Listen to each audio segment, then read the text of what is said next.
ออกม้นปนหลอดนั้นเตเลยมีหยัน3มิ้วหยัน3ป้าเนี่ยนั่นได้เป็นทางหลาเนี่ยหมาย1สร้างวิการหยันหมาย2กรรมสกตาหยันหมาย3ศึกษานุโลมิกาหยันเนี่ยเตเลยมีหยัน3อันนี้บ่เฮามีหยัน3อันนี้บ่ในซึ่งอันเฮาเฮ็ดการตลานี่ก็มันเดเจียวอ่อนเฮาออกม่วนป่นหลอดเดว่านั่นเนาะ หมาย1สังเวกาญาณนั่นว่าสังเวกาญาณนั้นมันเป็นญาณนั้นหมอจึดจันตื่นพันโกเหลองตังทุกขาหลงในสัมสราในติเลยมีสังเวกาญาณ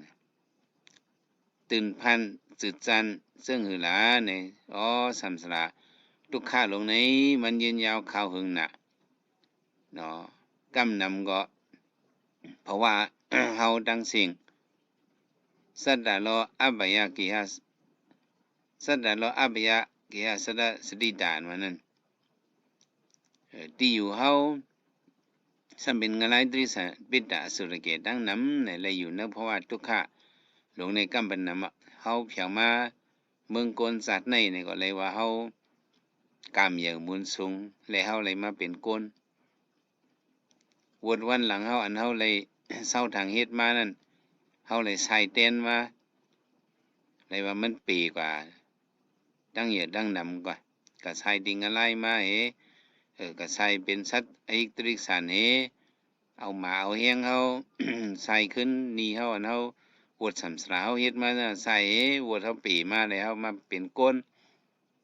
แต่ว่าพ้องมือวดเฮาหมางแล้วเฮามาเป็นก้นเพราะว่าเฮามี สังเวกาเนี่ยมีลองตื่นพันโกเหนี่ก็แต่นี้มาเฮ็ดการตลาดว่านั้นมันเป็นแฮงออกมนต์ป่นหลอดไหลแต่ไรปืนค่าตื่นพันโกเหสัมสราวัตทุกขะตื่นพันโกเหลองดังทุกขะงะไลตริสันปิตะอสุรเกแต่ไรตื่นพันลองตั้งทุกขะโตขันธาเฮาหลอดตั้งเกิดตั้งเท่าตั้งเจ็บตั้งตายเนี่ยบ่มีสังเวกาตลาในหาตลาเนี่ยมันตินั่นไหลสังเวกามปาหาตลามไหลว่าจังไหนหนอลองเจ้าเฮาเจ้าสิทัดเนี่ยเกียนเจ้าออกจุ้นหางจุ้นหอกว่าไหลบ่ได้มาด้วยเพราะว่าหนอลองเจ้าสิทัดเนี่ยมันเต็มทนกุมิวเจ็มเจิงเสียงผงนางเจ็มลองอยู่ลองกินเพิ่มขึ้นมันเจ้าก้อยกาฮือเลยว่าสัมหัดออกผักยันเลยสิสิมลงซะในยังก้อยจุ้นเลยสิสิมลงคนใส่ใจว่าได้อันเดเพียวมานั่นกอบสังเลยซ้ำจุ้นเลยเจ้าหนึ่งในบ่ในซึ่งก็เบอเอ็นแห้งสังเวกาตลาหนอลองเจ้า เลยกะหันนมิดก้นเท่ากะหันก้นเท่าให้ก็เหมือนหนังว่าตัวเจ้าเก่าในเตเลยเท่ากับเจ้านั้นหันถึงเจ้านั้นมันสิว่าหันก้นเท่าก็ก้นเท่าในมันมาหึงหล่อนเป็นก้นเมื่อก่อนแรงเท่ากว่านี่มันสิว่า กะหันก้นเท่าเคยโกเคยโคเคยเก้อเจ้านั้นจะหันนี่ก็ก้นเท่าในลูกหยับไปหยับนั่งหยับเนื้อหูนังยันก้อมขอมกว่าก็นึกมาก็นึกนั่นหันอันไหนก็วันหนึ่งเจ้าเขาก็จะเลยเท่าจึงไหนหลวงห้อยเนี่ยเป็นสังเวกาบ่มีตั้งเท่าก็อันเท่านั้นได้มีเนี่ยหันถึงจึงไหนก็หันก้นเป็นก้นเจ็บก้นไข้เนี่ยก็ทุกข์ขันใจได้ห้อยบ่มีตัวขันฐานเนี่ยก็ได้เลย ตุกได้เลยสุขจึงไหนได้เลยญาลองเพลเพียที่ลองเจ็บไข้จังไหนผากลมลอดไหลบ่มีเปียที่ก็อาเปียที่ตีมเจ็บนั่นติมีอยู่โยดูได้หาตั้งออกรอดมันไหนเนี่ยเกียนเจ้า ออกจากสังเวยกาซึ่งไหนหันก้นตายจือว่ากะหันนี่ในลีโกซึ่งนั่นจือกะหันนี่ก็อ๋อตัวเขาในก็วันหนึ่งเจ้าแต่ไรวางปลึกเหตุตายไปลงในห้อยหนังเต็มตายนั่นแต่ไรหาดังเลยเนาะแต่ไรหาลอกไล่มันซึ่งหือไหนหันอันนี้เป็นสังเวยกานั่นหันลองเลยตั้งเท่าตั้งเจ็บตั้งตายนั่นเป็นสังเวยกาตะลาก็ในแหละ พวกกวนเฮาดีเหตุการณ์ออกมุ่นป้นหลอดอันว่าในเนี่ยเฮาได้เลยมีสังเวยกาหยันสังเวยกาหยันตะลามันได้เลยออกจะออกข้อแหละมีจะตื่นพันกูแฮข้าวยามมันว่านั่น มันป่นกว่ามันทะมันเปิ้อเผอสักการหนึ่งยาวสักการหนึ่งมินิหนึ่งยาวมินิหนึ่งนาทีแล้วนาทีหนึ่งวงหนึ่งยาววงหนึ่งเลือนหนึ่งยาวเลือนหนึ่งปีหนึ่งยาวปีหนึ่งไหนให้ไหนกว่าดิกๆไหนข้าวยามมันเปิ้อเผยกว่าดิกๆก็เบิ่ข้าวยามมดเกียงยศเซ็งกว่าแหละอันเฮาได้อยู่เท่านั้นลอกาเมืองคนเมืองกลโคงกลางลงในเนี่ยก็ข้าวยามเฮาในก่อยๆอีกว่าดิกๆอ่ะเฮาซ้ำมีใจตื่นผ่านโกเฮซ้ำอยู่วันหนึ่งยาววันหนึ่งป่นกว่าจำปาเหี่ยวคนตายนั่นเฮาสติไหลเฮากลมอยู่เว้พวกกลุ่มเจียวซึ่งตีฮอดถึงเบิ่งหึงอะไรไผอายนั่นเฮากลุ่มลืมโตลืมคิงอ่ะเฮามีสังเวยกาตะลาน่ะบอกว่าเฮากับเปียวซ้อมอายงไผตาเฮาหูเฮาคูหนังเฮาซบเฮาโตเฮาใจเฮาก็กำเสียงข้าวยามซ้ำอันนั้นเนี่ยเฮาหาดังออกม่วนป่นหลอดไหลเฮามีสังเวยกาตะลาผมมาด้วยที่เนอ พระเป็นเจ้าเฮาปันสติเนี่ยที่เนอหนอรองเจ้าพระเป็นเจ้าอันหนึ่งซ้อนหน้านั่นป้าจึงหือในลองเลยสังเวยกามีสร้างหลวงโตหนึ่งได้เฮแลตกลองนำกางกามาผู้เกยผู้ก็ไหลลงมาจอมนำกางกาพอจ้างหลวงนั้นไหลมาเอาไหนก็จังมีกาลำตัวหนึ่งมาหันสร้างกาลำลงก็มินกระจับใส่ในกล้องหลังสร้างอันไหลมาเนื้อนำนั่นนี่ก็ลูกกินก็มันก็ซักกินเนื้อจ้างนั่นน่ะจ้างก็มันก็จีนนำมาหึงก็ตูเนาลานนั่นน่ะกาก็จังซักกินซักกินบ่ต้องไหมนำมาก็จุบกินนำกางกานั่นเฮห้องก็อักแอกเฮไตกะเนื้อตัวจ้างนึงกะดังโหมันนี่กว่าดังกลางมันนี่กว่าดังปุ่มมันนี่กว่าดังหางมันนี่ดูซักกินก็ซักกินให้เด็กๆเกี่ยวไหนเอากาตัวนี้มันก็ว่ามันมีสูตรเนาะผัดในจ้างก็ตัวอย่างนะฮัลโหลกินเสียงกว่าจัดในนี่กาลำนี่นั่นเสริมมันถังไว้จังไหนเพราะมันต้องไม่ก็ซักกินเนื้อจ้างบ่ต้องไม่นำก็กินน้ำผัดแล้วไหนเป็นจ้างเก่า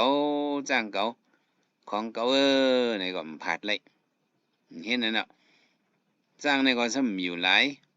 กลางวันกลางคืนไหลลง ไหลลงจำนำกลางกาดิกจำหนังแห้งน้ำทองลงก็ไหลลงกว่าดิกน้ำนี่ตีตึกมันสมตึกกันเลยนะเขาก็มันไหลจู่ตีเตียมเกับคอนกันเนอน้ำสมุทรตลานั่นสร้างลงตัวนี้ก็ไหลลงกับดิกเนื้อก็ก่อยลานดิกกาก็ผัดเลยเป็นจ้างเก่าก็ซ้อมมาสิมือตั้งโหมันปุ่นเอาลง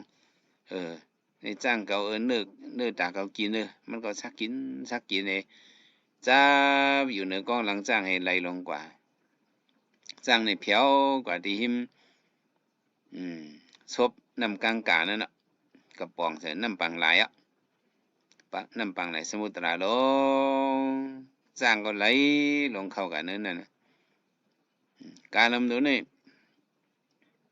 มันก็ผัดไหลจ้างให้ก็อยู่เนื้อกองหลังจ้างในก็ไหลเข้ากันนั่นน้ำปังไหลลงดิกอ่ะสังว่ามัน มีสติมันป่องเสเลยว่าพวกเขาก็เนินนำสมุทราลงนำปังไหลลงลึกๆในมันเด่มกึดหางเอากำมาก็เด่มสร้างออกเอาในกาในมันมีหยันตั้งหูมันก็ผัดเลยนะใส่ตันหนามันนั่นจับในกองหลังจ้างให้ก็จ้างเก่าในก็ผัดเลยถึงขิงผัดก็มันฮัดผัดถึงขิงผัดก็มันฮัดผัดให้จับอยู่ในหลังจ้างให้เจอจับเปี้ยนของเก่าจ้างเก่าในก็ขี่อยู่ในกองหลังจ้างนั่นนี่ก็กว่าเนื้อนำดิกหนึ่งเข้ากับเนื้อนำลิกดิกในก็หอนนำลงก็แห้งเหยื่อมานั่งก็นำก็มาผังผับเสยจ้างมันก็เนาลั่นเหลียวปลาลงก็มากินเงือกลงก็มากินปลาอ่อนก็มาจับกินเกาจับกินเมื่อจับกินเห็นนี่ก็กำลืนมาจ้างนั่นกึดฉังเอาน่ะปลานั่นตัวเยอะน่ะเลยนั่นนำสมุทรตลาดลงเนี่ยเกาจับเมื่อกินกาก็ว่าของเก่าของเก่าเป็นกอมถอมันปลาจนก็มากินเบ็ดหมดเหเพราะในการลำตัวนี้สองที่มีติดจับกันเลยมันก็มจังจับกันเลยก็มีขึ้นกลางเฮากว่าให้ปังหลายลงก็กว้างนะกว่าตั้งออกก็หันที่ตึกมันหันพังหันเลนกว่าตั้งตกก็หันพังหันเลนมันขึ้นมีลงมากว่าตั้งห้องก็หันขอบน้ำหันพังน้ำมีนกว่าตั้งจานก็หันพังน้ำกว่าตั้งเลยก็จังมินป่นเลยมินกว่าตั้งเลยก็มันแห่งกว้างหนาน่ะเข้ากับลึกเนี่ยเนาะมีเนี่ยออกไรเอาปีกก้นน่ะจังอีถือจังเต้าไรเอาการลำนั้นกำเนิดสุดเป็นหังวงตกน้ำให้จมน้ำตายเนี่ยในเป็น ไต้ก่อนเราลองพระเป็นเจ้าห่อบันเราลองพระเป็นเจ้าให้บ่ไรสังวิกะถึงคิงออกผักเนื้ออายุงกรรมกงนั่นในก็ดูเลยออกผัดยานป้มออกผักยาป้มออกยานในก็พวกข้าวยานมันป้นกว่าในก็เหมือนเรื่องการลำนั่นเนาะจังออกป้นแล้วกูมันเป็นเรื่องนั้นก็เป็นเรื่องไหนแหละเฮาโยกีตะกาวเขามาหาเหตุการณ์ออกมุ่นป้นรอดอันนั้นเฮาก็เหมือนกานั่นน่ะเฮาก็ผัดเลยมีเผอเปิ้เฮิรนมีเผยเหตุการณ์กล้าการขายเนาะมีเผยด้วยลูกล่างมีเผยด้วยสวนให้หน้าพอเฮามันก็ด้วยในมันไรในเนี่ยเฮาผัดไรเหมือนจังเฮาโคของอกสาวนั้นเหมือนจังสร้างอันไรนำกลางกานั่นเนาะโคของเฮาอันนั้นมันทำกับไก่เลยเขียนลงหาเปิงดูนำไผขุนเนาะผู้หลักก้อมหักอันนั้นหางงักเขียนหาเปิงนะโคขององศาเฮานี่มันกับไก่เลยเขียนลงหาเปิงนั่นน่ะนำก็จังลกจังไหลกูขิงกูเข้าไผก็จังไม่กูขิงกูเข้าขุนก็จังหมับเอามือเอาผู้หลักก้นจนนี่ก็เปิ้งง่อยอยู่เสียวๆโคของเฮานั่นก่อนหักเฮานี่ก็เปิ้หักหลังเฮาสีนั่นน่ะโคของเฮาว่าเป็นของเฮาเหมือนจังการลำจ้างเก่าเนี่ยเฮาก็เหมือนการลำนั่นก็ว่าเอาเป็นโคเฮาเนี่ยผัดไรบ่มเฮ็ดเนี่ยมันจังอีถือมันจังอีถือเฮาก็ว่านั่นเหมือนจังการลำนั่นน่ะก็ได้มันผัดไรมันจังอีถือลูกขี่กับเนื้อกองหลังจ้างในเฮาก็อยู่กับจอมจี้จิมผัดจี้จิมมันนั่นน่ะลูกเฮาล้างเฮานางเฮามีเฮาเจ้าเฮาโผเฮาโคเฮาเฮือนเฮายีเฮาสวนเฮาไห้เฮานาเฮาวันเฮาเมืองเฮาเนี่ยอยู่กว่าจังไหนก็เฮาก็ผัดไรเพื่อไหนก็ตาดีหาการออกมุ่นป้นหลอดในเฮาเฮ็ดไรเฮามีสังเวกะเพื่อไหนก็ข้าวยามเนี่ยหมดเก่งยศเสียงกว่าเหมือนเจิงจ้างไหลลงเข้ากับถึงนั่นนำสมุทรตลาลงนั่นในก็กำลื่นมาเฮาว่าเป็นโคเฮาเนี่ยสิแล้วก็มันไหลไผสาติสระเปียที่มรณะหุบห้างบรรทุเฮาเนาะนั่นเหมือนเจิงหนังปลาว่าจังได๋มากินจ้างจังนั้นเนาะเนาะกำลื่นชุดปลาลงมากินปลาลงปลาลงสลับปลาลงเปียที่ปลาลงพรณะครบกินจ้างนั่นให้ก็ การละไม่จังกวางแล้วมีตีจุกมีตีกำมีตีเต้ามีตียันสังอีก็มีนกว่าตั้งแล้วก็มจังกว่านั่นน่ะเพราะว่าเฮามีสติสังเวชให้คัดใจเลยการออกม่วนป้นลอดในเพราะมันเฮ็ดในมันไหลเมื่อข้าวยามตึกมีอยู่ในหรือเฮ็ดหิมไม่เฮ็ดเอาเนาะการลำตัวนั้นเมื่อว่าสร้างไปเพียวตีน้ำสมุทรนั้นมันมีนออกก็มันก็ไหลอยู่รู้ตึกหาเพียวที่หิมผังน้ำมันผังน้ำปังไหลมันมีนออกก็ไหลเมื่อไปเข้าถึงเนื้อสมุทรลงไปลึกนั่นมันมีนออกผังมันไหลก็การมันมีนออกมันก็จะจับจ้างเก่าในก็มันก็เข้าถึงวันนั้นมันนั่นสุก็ว่าก็เหมือนในเขาก็ว่าเป็นโคของเขาอุกษาเขาเฮาตันเนาะเฮาผัดไรเฮาผัดไรเฮือนเฮายี่เฮาปันข้าวยามไรเนี่ยเขาก็ไหลกว่าจำข้าวยามมันหมดเกียงยศเสียงกว่าบ่ไหนก็เขาก็ที่เหมือนซึ่งกานั่นก็กามีหยันตั้งหู้นั่นน่ะเนาะกามีหมักตางหยันนั่นเนาะกำเลื่อนมาก็แห้งปีกเนี่ยมันเต้าไรก็ที่ไรตกสมน้ำอย่าไปให้ไรเป็นซึ่งนั้นเขาหลมีสังวิการหยันว่าเขาออกผักยันจิจิมเฮาหน่อยนั่นนาเฮินตายเฮาโคของอกษาเฮาผักยันนั้นชื่อว่าเฮาได้เลยมานุงมันเจ้านายข่าวเฮ็ดยาสิยาหันเป็นนิคมะจึงก็เฮามาเข้าปังตนาข่าวดัง7 วัน10 วัน1 เดือนนั่นก็1 วันมีอยู่24 ชั่วโมงเนี่ยเฮาก็ไว้เบ็ดหน้าการต่างงานเฮาหมอก1 ชั่วโมง30 นาทีเขาจูนเป็นอุเบกขา1 9อันนี้เขาเป็นอุเบกขาปรมีเป็นนิคขมาปรมีนั่นน่ะเขาผัดอะไร1 9ก็ผัดด้วยพึกผัดด้วยนั่นน่ะป้อมผัดด้วยก็ที่เหมือนซึ่งกามมีตั้งหูนั่นอย่าไปให้อะไรเป็นนั้นจังว่าตัวเลยมีสังเวกาญาณเนี่ยสังเวกาญาณเนี่ยป้อมมีในเขาเหตุการณ์ตลาก็มันมีแห่งซะก็ในแหละข้อความว่าไว้จึงสังเวกะอัมปาตลาอย่าไปหาวะมหาเหตุการณ์ตลานะป้อมมีสังเวกะเจอใครออกม่วนป้นหลอดเจอตื่นพันกูเฮเพศสัตติสลับยาติมรณะเพศสัมสระทุกขะป้อมมีญาณใครออกม่วนป้นหลอดนั้นไหนมหาการตลาก็มันมีแฮงกำพองมาเข้ากันตราคือถามว่ามามูลมาเกี่ยวซื่อเรื่องนั้นมาเข้ากันตราในเปิ้นมาเฮ็ดเฮามาเฮ็ดซื่อเรื่องนั้นโดมีเจอใครออกมูลป้นรอดเด้ๆอันนี้แห่งสังเวกาตราในมันเดกำบันอีบันเฮาให้ออกผัดเลยอายุงกรรมกงนั่นน่ะเหมือนจังเจ้าสิทัดออกผัดยานเลยอายุงกรรมกงจังแจงผงนางมันห่อลง3 หลังแต่ได้เป็นคนใส่ใจว่าเดมันหัดจุนไรเนี่ยก็บ่หางก็บ่แฮงสังเวกาเนี่ยกับนั้นหมายหนึ่ง